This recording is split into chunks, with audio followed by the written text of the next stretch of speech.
Rebonjour à toi, chers zappeurs. Donc là, cette fois, c'est pour un zap rattrapage. Et nous allons parler du film Joli Joli, qui est une comédie musicale sortie en 2024, réalisée par Diastème. Et les paroles ont été écrites par Alex Bopin, à qui l'on doit notamment les paroles du film et la réalisation aussi du film Les Chansons d'amour. Voilà, donc Les Chansons d'amour, petite parenthèse, c'est un film que j'ai découvert il n'y a pas longtemps, que j'ai beaucoup aimé. Alors, je trouvais que le film était un petit peu bancal des fois dans ses transitions, sur l'évolution des personnages. Voilà, c'était un petit peu subi, on a l'impression qu'il manquait des scènes entre, mais par contre, je trouvais qu'il y avait quand même beaucoup de charme qui se dégageait, les textes étaient forts, etc. Même si c'était pas les grands chanteurs, il y avait aussi de l'émotion qui se dégageait. Donc, ben, c'est vrai que j'avais hâte de voir ce Joli Joli, avec en plus Clara Luciani, qui moi est une chanteuse que j'aime bien. Donc, je me suis dit, ben, j'ai hâte de la voir en tant qu'actrice.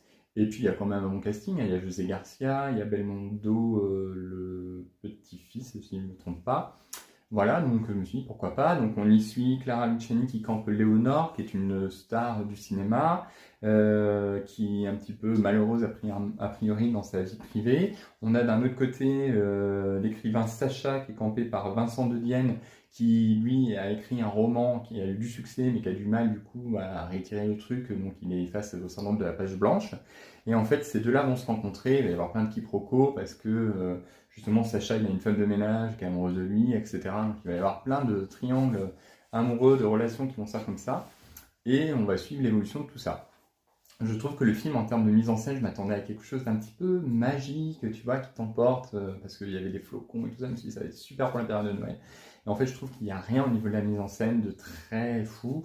Il n'y a rien au niveau des chorégraphies. Voilà, on sent que la Luciani, la danse et le reste du casting, c'est pas forcément leur truc. Les chansons auraient pu le rattraper, mais du coup, étant donné les thématiques, voilà, c'est beaucoup autour du succès, la gloire d'un homme qui a créé une star, etc.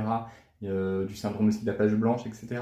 Donc du coup, bah, ça offre pas des chansons vraiment qui te touchent personnellement. Voilà, enfin moi, il n'y a rien qui m'a marqué particulièrement, même si les chanteurs, quelque part, ont plus de capacité, je trouve, que dans les chansons d'amour. J'ai largement préféré le côté émotion et la beauté des textes des chansons d'amour que celle de Joli Joli.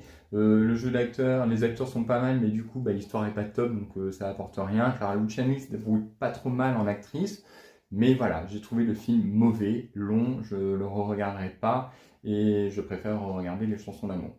Donc voilà, dis-moi en commentaire toi ce que tu as pensé de ce film Joli Joli. Pour moi, c'était pas très joli joli. Et puis, ben, n'hésite pas à liker, commenter, t'abonner et surtout à répondre à ma vidéo sur les 5 ans de la chaîne. Je te dis à bientôt. Bonne journée. Bye.